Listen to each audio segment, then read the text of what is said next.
So over the past now over a week or so, I've been looking at all of the kind of reactions and a little bit of the fallout, or a lot of the fallout, with regards to the protesting, the rioting, and the looting, as consequent to the George Floyd murder. And it's been frustrating. It's been annoying. I laugh when I'm like nervous, I guess. Um, but it's been very annoying. It's been very frustrating. Um, it's made me angry to a certain degree. And the reason for it, I believe, is because so many people have just jumped immediately on the judgment, and they did that so quickly, and I felt like it was so unfair. And people, I was just wishing every time I would see a comment, a post, a share, I was just wishing that people would acknowledge more of the emotions that were getting people to that point, that were getting people out to the street and manifesting all of these things. And in the back of my mind, I kept thinking, like, we've been enclosed as a result of the pandemic, and so there's been a lot of things to process. But then it's like George Floyd happened, and just right before him, it was Breonna Taylor, and just like a short couple of weeks, it was Ahmaud Arbery. And so it just seemed like we were dealing with so many kind of emotions, and the fact that people were not really stopping to acknowledge those, and kind of just assess the kind of like what was the kind of the mindset. um it, to me, that was just a lot. And every time I kept seeing friends share these things, I almost wanted to be like, what is, like, oh, like, stop it. Um, and the thing that I kept thinking through all of this is that there are so many layers, and I hear a lot of people saying, well, we need conversations and we need to have conversations. Yeah, we do. We need a lot of ears, more so, I believe, than we need a lot of just understanding.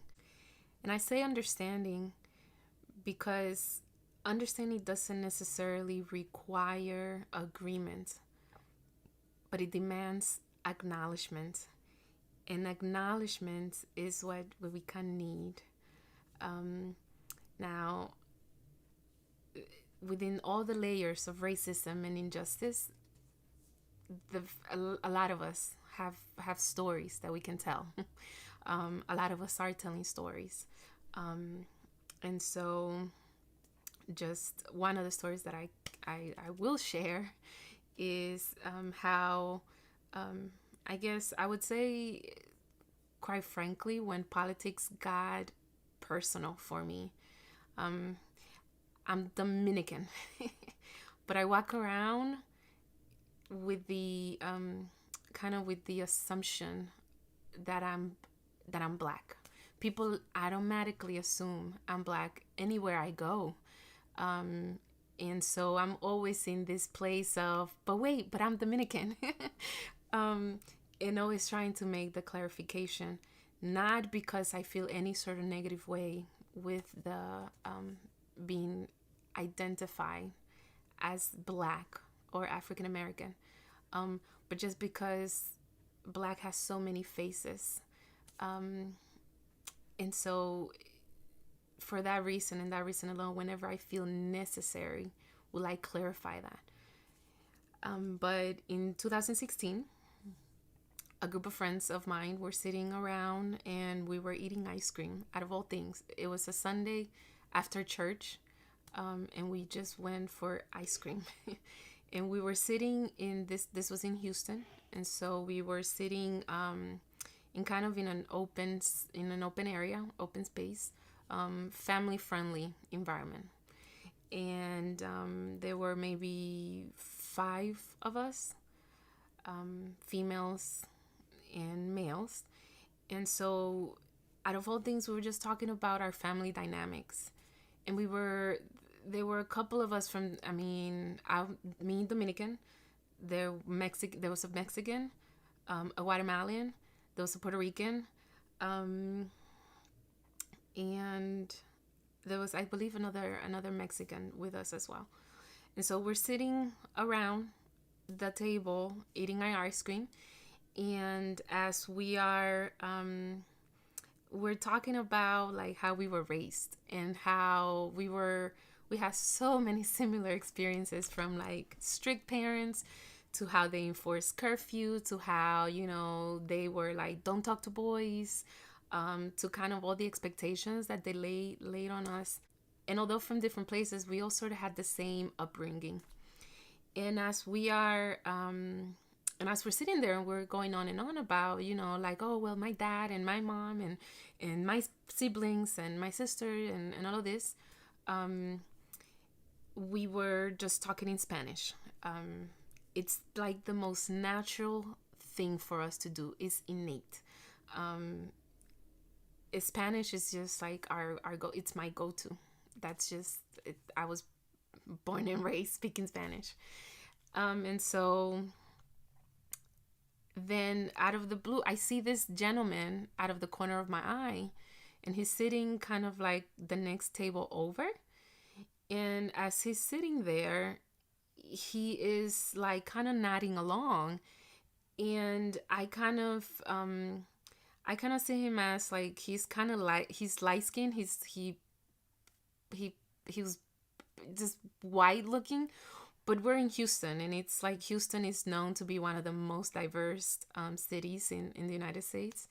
And so, I've learned not to assume, even though it happens to me, but I've learned not to assume what other people kind of know, what their communication defaults are. And so, just because of the diversity, and so, because that can get you in trouble really fast, assuming one thing but then realizing something completely different. And so, I kept seeing this man kind of nodding every once in a while, like, And I'm processing, like, maybe he understands what we're saying. I mean, after all, like, we're in Houston, people speak Spanish like you wouldn't believe. It happens kind of more often than not. And so then we're just kind of going on and on. And as we're kind of maybe a little bit wrapping up, or our conversation was winding down, then the gentleman just all of a sudden stands up. And he comes to us, and he just like starts yelling at us, and he says, "Stop speaking Spanish." And he starts cursing at us, and he says, "Go back to your country." And so we just froze, and we just stopped.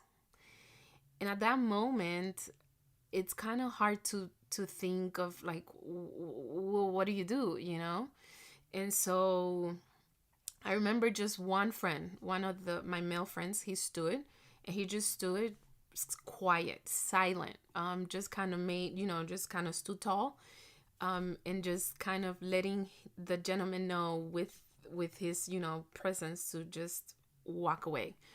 And so after the gentleman just kind of finished cursing at us, then the gentleman just kind of stumps off and just starts walking off. After he just walks off, then we all just kind of sit in silence, complete silence, until one of my friends breaks the silence, and she goes, "Do you realize like what would have happened? I mean, he could have. This is Texas. He could have just pulled the gun out on us."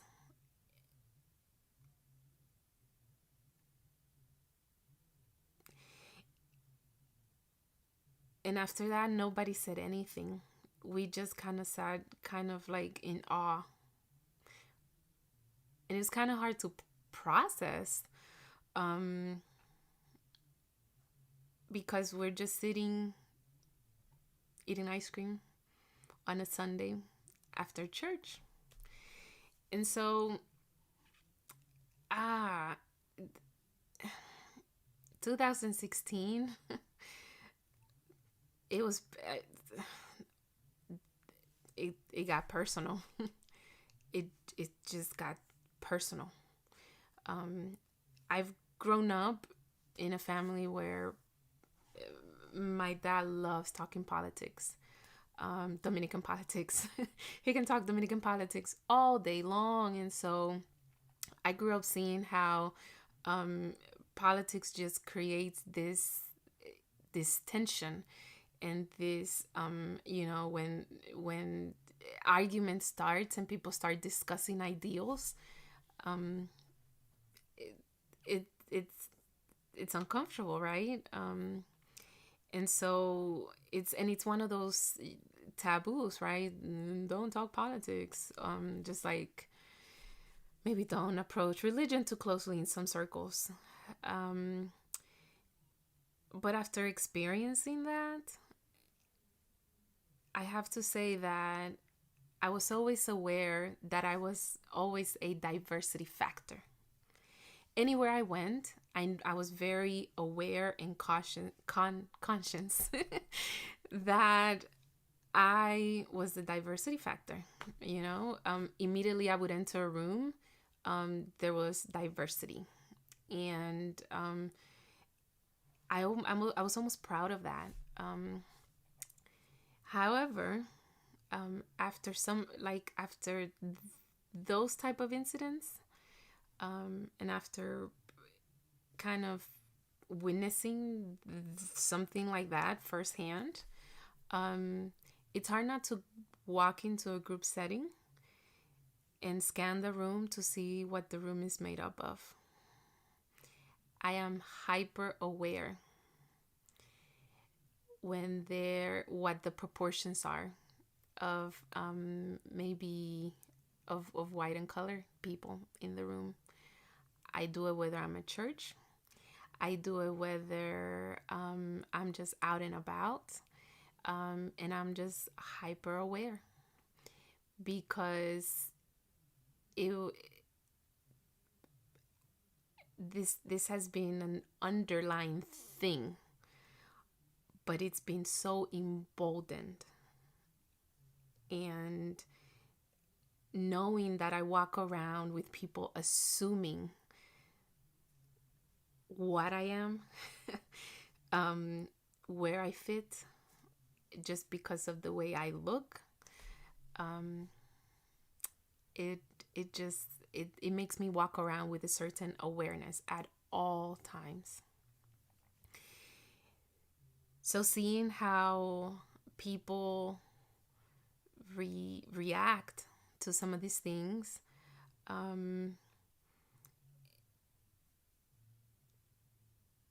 it's hard. It's hard because it's personal for a lot of people. It's just personal when you experience these things. When you have people that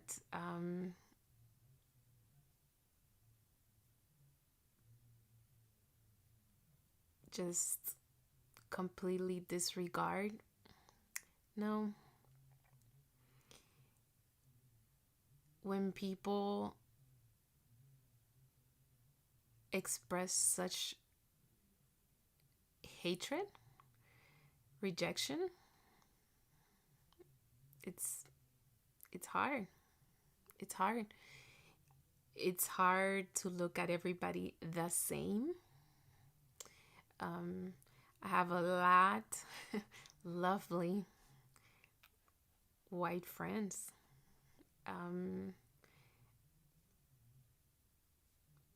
But walking around, it's hard not to wonder who amongst the crowd is a racist. It's just hard.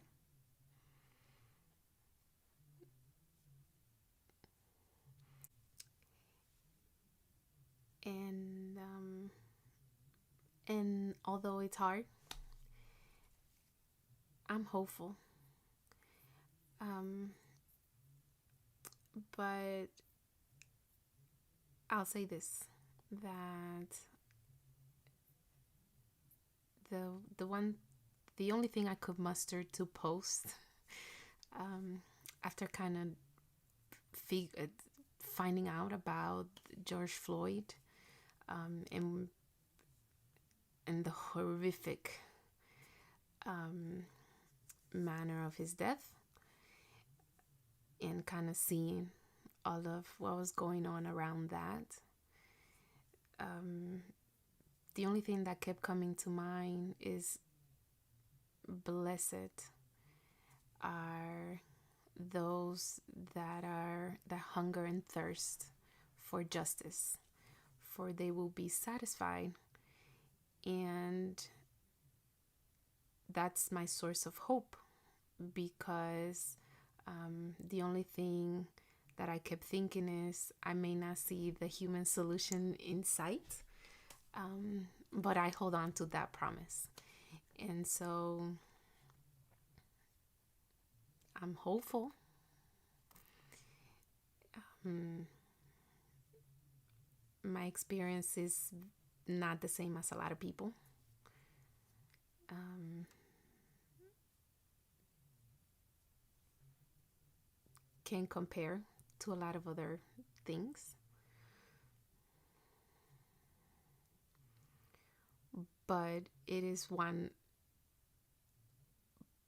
But I experienced one of the layers, and so yeah, there's layers, but I'm hopeful. That's my story.